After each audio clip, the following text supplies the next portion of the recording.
இயேசு கிறிஸ்துவின் இனிதான நாமத்தில் இன்றைய ஆவிக்குரிய சிந்தனைக்கு உங்களை அன்புடன் வரவேற்கின்றோம்.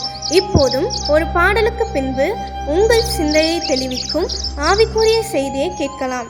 கடைசி கால அபிஷேகம் மாம்சமான யாவர் மேலும், அறுவடையின் காலம் இதே, தூய ஆவியால் நிரப்பிடுமே.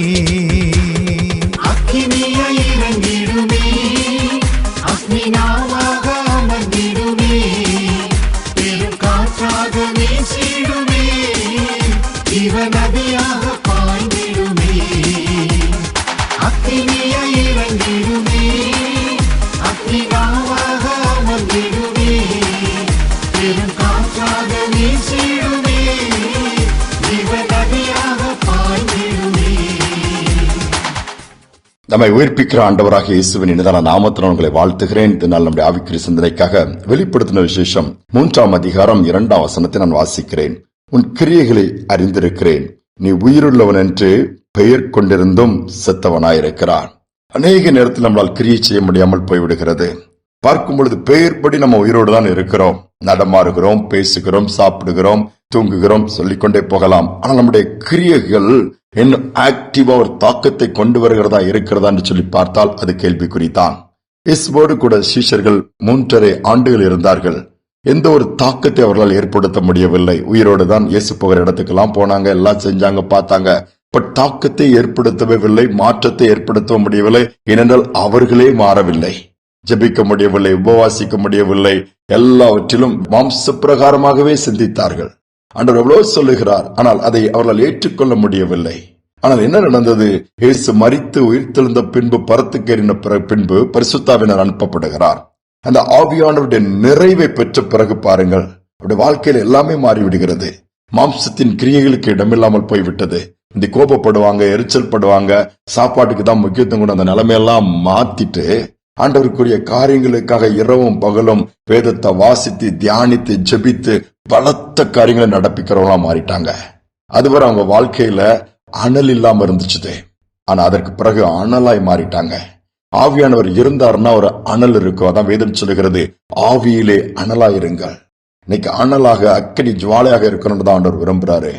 இன்னைக்கு சோர்வு ஏன் வந்து விடுகிறது? ஏன் ஒன்றுமில்லாமல் உட்கார்ந்து கொண்டிருக்கிறோம்? நமக்குள்ளே எரிகிற அந்த தீபம், அந்த அக்கினி அணைந்து கொண்டிருக்கிறது. அது ஒரு மங்கி எறிகிற திரியை போல மாறிடுச்சு. அதான் பிரச்சனை.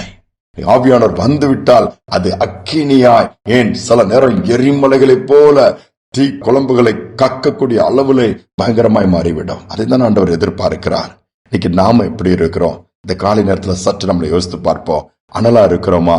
இல்ல ஒண்ணு இல்லாம செத்த நிலைமையில நம்மளுக்கு இருக்கிறவனால் ஆக்டிவா முந்தில இருந்தோம், பலவீனம் இருந்தா கூட ஓடணும், செபித்தோம், எல்லாருக்கும் நன்மை செய்தோம். இன்னைக்கு சோர்ந்து போய் உட்கார்ந்து இருக்கிறோமா? ஆவியானவர் நம்மளை மீண்டுமாய் தட்டி எழுப்பி தூக்கி நிறுத்த காத்து கொண்டிருக்கிறார்.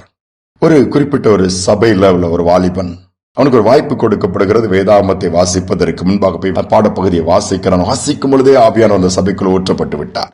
அந்த பிரசனம் அப்படியே இறங்கி வருகிறது. கர்த்தருடைய வார்த்தை வாசிக்கும் சிம்பிளா போய் அவனுக்கு பிரசங்கத்திற்கு கூட வாய்ப்பு கொடுக்கலாம். அவன் சாதாரண ஒரு யூத்தில் இருந்து கொடுக்கப்பட்ட ஒரு பாடப்பகுதி தான்.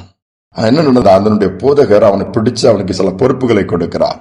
அவனுக்குள் இருக்கிற ஆவியின் அபிஷேகத்தை அவர் கண்டு கொண்டார். அவனுக்குள் இருக்கிற வைராக்கியத்தை, தேவனுக்குரிய காரியங்கள், அந்த அனலை பாக்குறாரு. கொடுத்த உடனே யூத் மீட்டிங் எடுத்து நடத்துறான். அங்க யூத் எல்லாம் ஃபயரா எழும்பிட்டாங்க. அடுத்த உபவாச கூட்டத்தை நியமித்து அவன் வாலிபன் கையில பொறுப்பு கொடுக்கிறார். அவன் நடத்துறான். பலத்த காரியங்கள், அற்புதங்கள், விடுதலை நடந்துருச்சுதே. கூட்டம் பெருகிச்சுது. இரவு ஜெபத்தை அந்த சபையில ஆரம்பிக்கிறாங்க. அந்த வாலிபன் கையில தான் அந்த போதகர் பொறுப்பை கொடுக்கிறாரு. பக்கத்து கிராமங்கள் எல்லாம் அந்த இரவு ஜெபத்துல வந்து உட்கார ஆரம்பிச்சாங்க. பலத்த காரியங்களை கர்த்தர் செய்தார். காரணம் என்ன தெரியுமா? ஆவியானவர் அங்க அந்த வாலிபன் மூலமாய் இறங்கினதுனால, வெளிப்பட்டதுனால, அவர்கள் நடுவிலே உலாவினதுனால, நிலை கொண்டிருந்ததுனால. இன்னைக்கு நம்முடைய குடும்பத்துல, நம்முடைய வாழ்க்கையின் பகுதியில, மைய பகுதியில ஆவியானவருக்கு இடம் கொடுத்து, நம்முடைய திருச்சபைகள் ஆவியானவருக்கு இடம் கொடுத்து, நம்ம அவர் இடைவிடும்படியா, அவர் காரியங்களை செய்யும்படியா இருந்தோம்னா, செத்த நிலைமையில இருக்கிறது உயிர் பெற்று அனல் உள்ளதாய் மாறிடும். தேவனுடைய மகிமை அங்கு விளங்கும். மகிமையான காரியங்களை பார்க்க முடியும். இன்னைக்கு நம்முடைய குடும்ப வாழ்க்கையில, தனிப்பட்ட வாழ்க்கையில, ஊழியத்தின் பகுதியில, என் சமுதாயத்துல, தொழில, வேலை ஸ்தலங்கள்ல ஆவியானவருடைய பிரசன்னத்தை கொண்டு வருவோமா? பிரச்சனைகளுக்கு தீர்வு வந்துவிடும். ஜெபிப்போமா.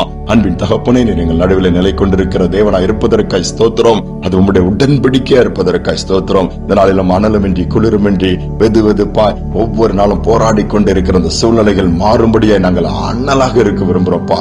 இதை கேட்டுக்கொண்டிருக்கிற பிள்ளைகள் ஒவ்வொருடைய உள்ளங்களிலும் ஒரு அக்கினி பற்றி எரியட்டும். மீண்டுமாய் எழுந்து காரியத்தை நடப்பிக்கட்டும். எந்த காரியங்களை முடக்கி போட்டதோ, எந்த காரியங்கள் நடக்க முடியாமல் பண்ணினதோ, எந்த பலவீனங்கள் உட்கார ஒரு இடத்துல வைத்து விட்டதோ, எந்த பலவீனங்கள் படுக்கையில் வச்சிருக்கிறது, இன்னைக்கு அவங்க துள்ளி குதித்து எழும்பட்டும். உடைய ராஜ்யத்தை கட்டட்டும், உடைய நாமத்தை உயர்த்தட்டும். கர்த்தர் என்ன பலப்படுத்திருக்கிறான்னு சொல்லிட்டுப்பா. அப்படிப்பட்டு பலப்படுத்துகிற ஆவியானவர் பலத்த காரியங்களை செய்வீராக. தாழ்த்தி ஒப்புக் கொடுக்கிற துதிகனவை ஏற்றுக்கொள்ளும் இயேசுவின் நாமத்தில் பிதாவே, ஆமென், ஆமென். ஆவியான் நம்மோடு கூட நிலை கொண்டிருந்தால் நாம் அனலாக மாறிவிடுவோம். ஆண்டவருக்காக பலத்த காரியங்களை செய்கிறவளா இருப்போம். இந்த சிந்தனையோடு இந்த நாளை தொடருவோம். மீண்டுமாய் நாளை தினம் சந்திப்போம். மனதை புதிதாக்கும் மன்னவனே, மறுரூபமாக்குமையா. மனதை புதிதாக்கும் மன்னவனே, மறுரூபமாக்குமையா. ராஜாவின் இரண்டாம் வருகைக்காக என்னாலும் ஏங்க செய்யும். இயேசு ராஜாவின் இரண்டாம் வருகைக்காக என்னாலும் ஏங்க செய்யும். ஆட்கொண்டு எங்களை அனலாக்கும், ஆட்கொண்டு எங்களை அனலாக்கும். அன்பினால் இன்று அலங்கரியும், அன்பினால் இன்று அலங்கரியும். ஆவியான எங்கள் அன்பு தெய்வமே, அடியோரை ஆட்கொண்டு நடத்துமே. ஆவியான எங்கள் அன்பு தெய்வமே, அடியோரை ஆட்கொண்டு நடத்துமே.